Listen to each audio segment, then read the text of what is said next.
What's up, everybody? Joe White here, rolling through Covington, Virginia today. I'm back on the road, unflippin' fortunately.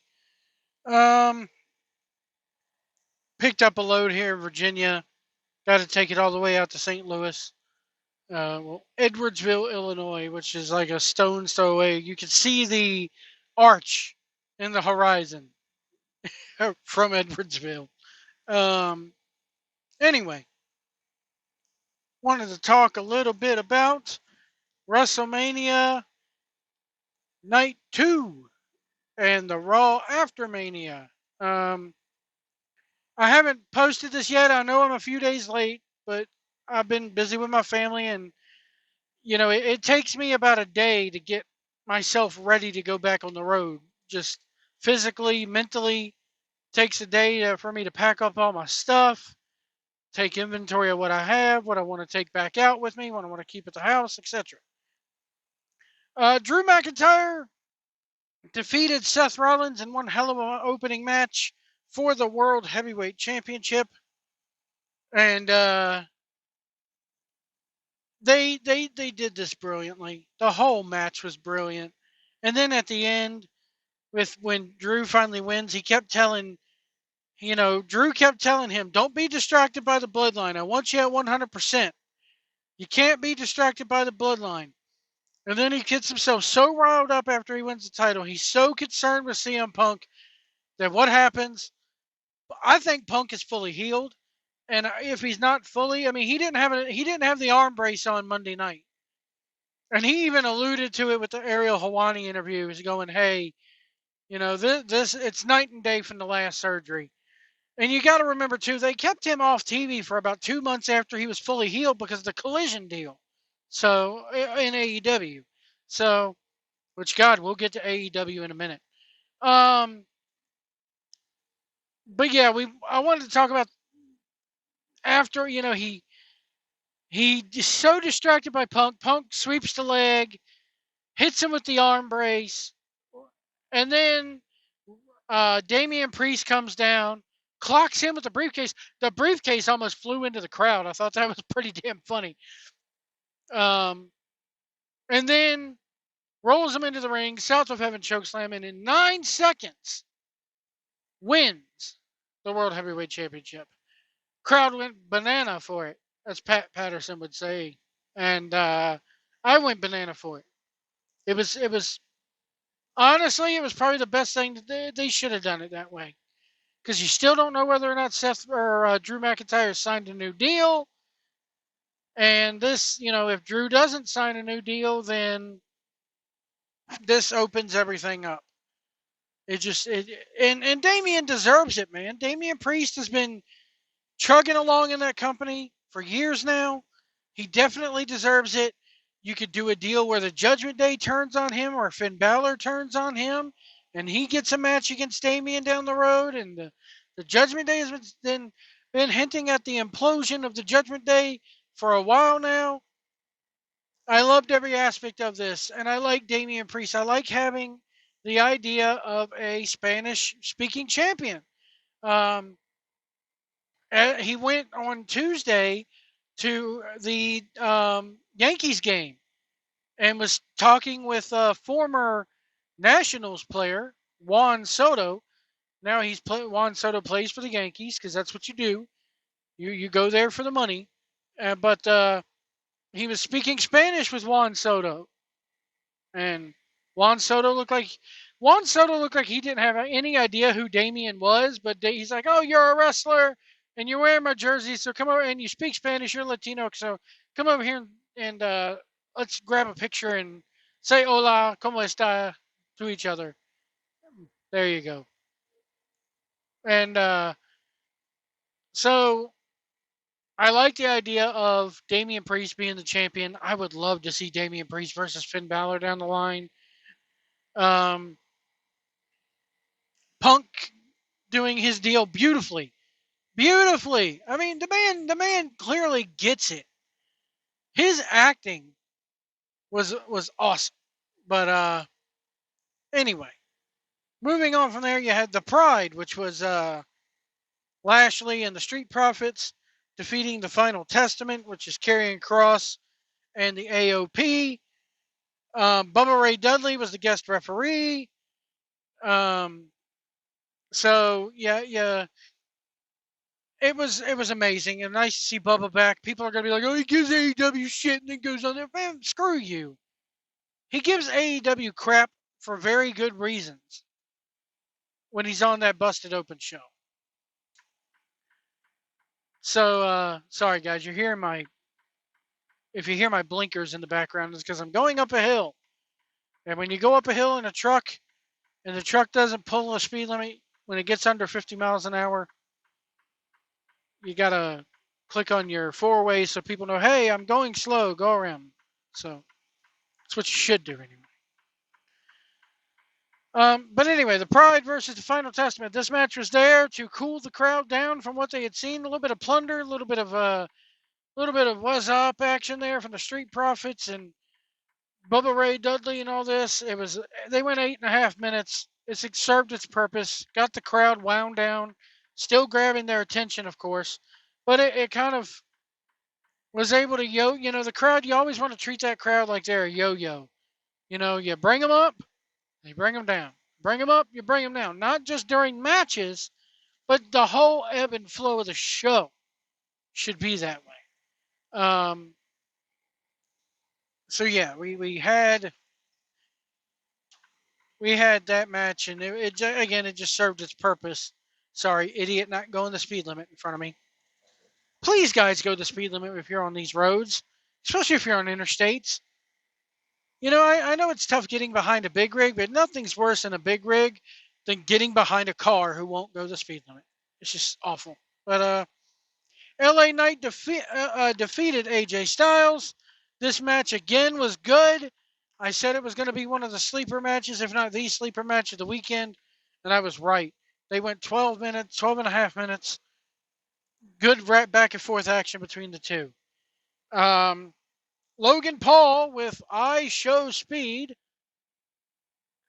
It was like the modern day version of Sideshow Bob. Defeated Kevin Owens and Randy Orton by pinfall. Very good match. Very, very good match. I love the entrances. I love by the way, thank God they changed the Prime logo. The Prime logo, they had that red, white, and blue, the Bomb Pop flavored Prime logo. And it was so vivid with the red and the white on the mat that it was such a distraction the night that they announced it. So thank God that this was just a plain black outline on the blue canvas. I enjoyed it. I enjoyed this match. Very good match. Very good to see Logan Paul. I would have liked to see Kevin Owens get the belt so that, and I know this is going to give me some flack, you get that WrestleMania 20 Chris Benoit, Eddie Guerrero at the end, high-fiving each other and celebrating at the end with those two both holding the world titles in the company. I would have liked to see that with Kevin Owens and Sami Zayn holding the Intercontinental and U.S. titles, and just hey, these two guys are now hold the two mid-card titles. I mean, I'm not saying you announce it that way, but that's it would have been good to see that. Overall, good match. Anytime you get to see an internet streamer like I Show Speed getting his ass kicked, there you go. Bayley defeated Io Sky by pinfall. Very good match. Loved the entrances. Loved Bayley getting her WrestleMania moment here. And again, they just saw a hell of a triple threat. They just saw a hell of a match between AJ and LA Knight. You need to bring them back down. So and I know people are going to give me shit. The women ain't there just to calm them down. Why they got to get you in? Well, that's what that match is there for. Sorry. It was a good match. It was a good, hard-fought match. But ultimately, that match is there to get the crowd, down and get their energy back, give them a little bit of a rest so that they're good to go and hyped up for the main event. Cody Rhodes defeated Roman Reigns. 33 minutes, 25 seconds. The only thing missing in this, in my opinion, was Austin. I would have loved to seen Stone Cold come out there. Rumor is Jacob Fatu has signed with the company.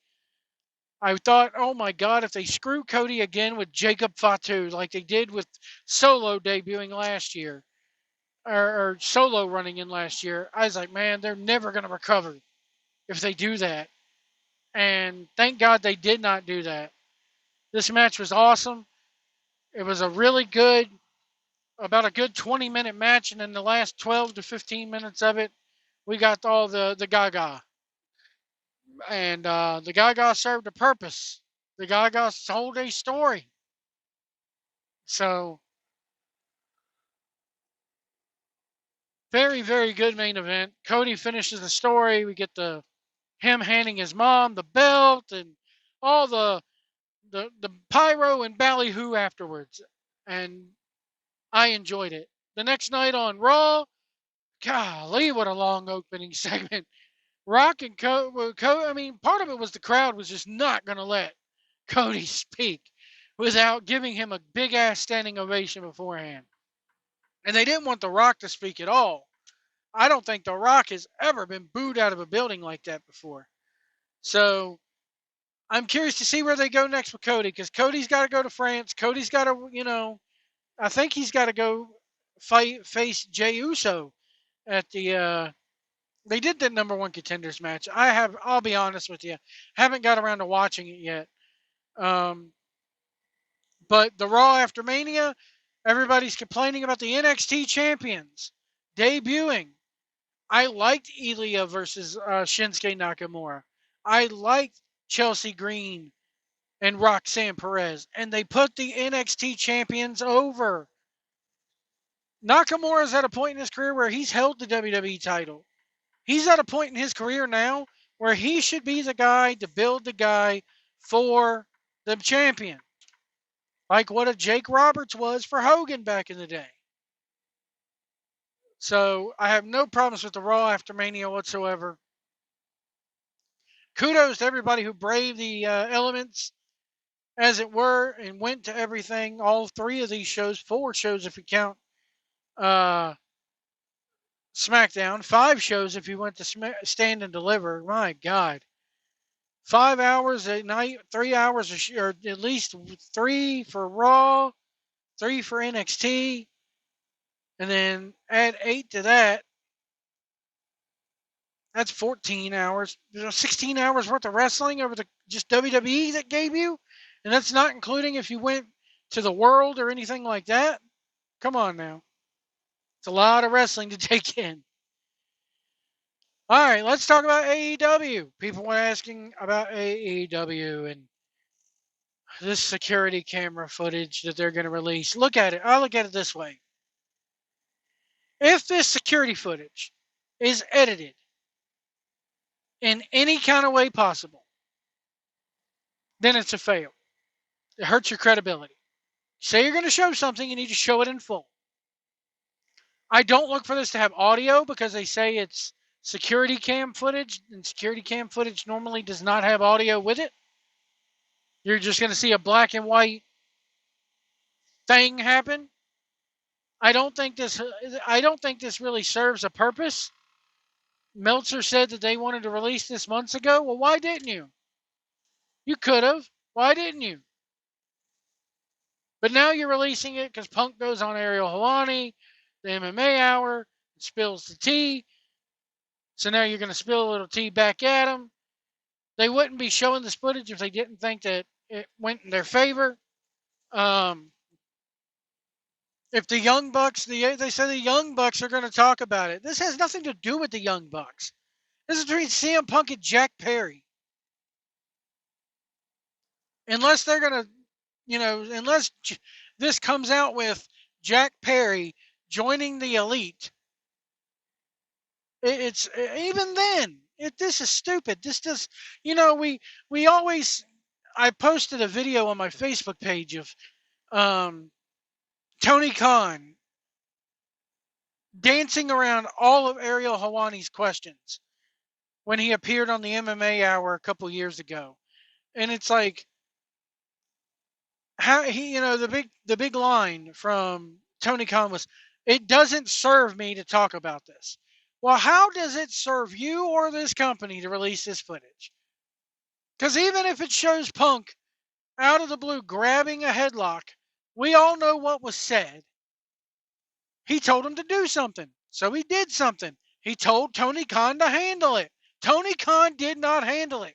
It only goes proof. If we show proof right here that, yeah, he grabbed Punker in the neck and got him in a front face lock or whatever the case may be, it just shows you that it just proves Punk's point. It proves CM Punk's point that Tony Khan did not squash it straight away. That Tony Khan did not be a boss. Tony Khan was not a boss. And he did not go ahead and go up to Jack. Well, that's what should have happened.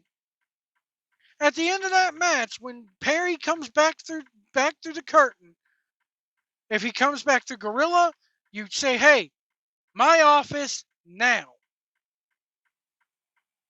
If he comes back or through another entryway, tell that man to get in or tell that kid to get into my office right now, and you read him the riot act. Because Punk is clearly upset. Your number one star in the company, one of your highest paid guys in the company, is upset. The same guy, mind you, who has asked for a release previous to this.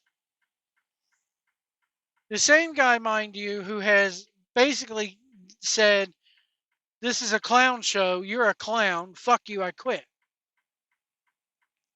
So, I don't want to hear this shit of I feared for my life and all that mess. I really don't. I don't care what that footage shows. I believe CM Punk in every word for this. Should have been squashed a long time ago.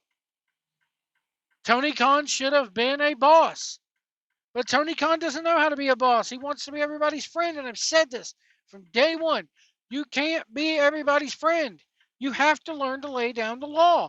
Go back on the channel. How many damn times do I have to say it? This is being ran by a petulant Nepo baby, Money Mark, who is too afraid to ruffle any feathers. Probably because, excuse the language here, he's a pussy and is afraid of getting knocked out by a wrestler. That's what it is. He is afraid of getting knocked out when he releases somebody, or when he has to fire somebody, or when he has to lay down the law of somebody. He's scared that one of these guys will fly off the handle and hit him. Guess what? Let him hit you. Then you got him by the damn sweetmeats and you can freaking sue them for more money than what you've paid them probably. You get your money back. And all you get is a little black eye for your effort.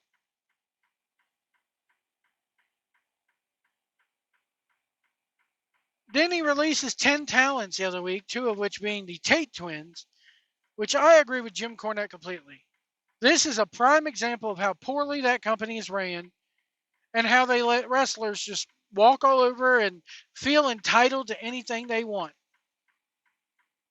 There's been many a times in my job where my company has said, hey, we got a truck for you that we want you to pick up, but it's in Pennsylvania. So I've had to drive all the way up to Pennsylvania to collect a rental car or to collect a truck. They reimburse me for my gas and my mileage and everything else afterwards. But you got to spend money to make money. And don't you think you make enough money that you can handle a 3-hour drive to Nashville? I've been to Nashville many times, been through Nashville many times. It's not that bad. Oh, well, we don't have a car capable of making it that far, and you won't let us rent cars anymore. You're making enough money under Tony Khan to where you should probably have a new car by now. Come on. You got to give us more something than this. Because right now, AEW is looking in the right. And like I've always said, when AEW does something right, I will put them over. I'm putting them over right here. What their travel department said and did to the Tate twins was absolutely warranted. What the Tate twins did was absolutely not warranted. Anyway, folks, if you see a big rig on the road, give us lots of room. Don't tailgate us. If you can't see our mirrors, we can't see you. Go the speed limit, and we'll see you down the road.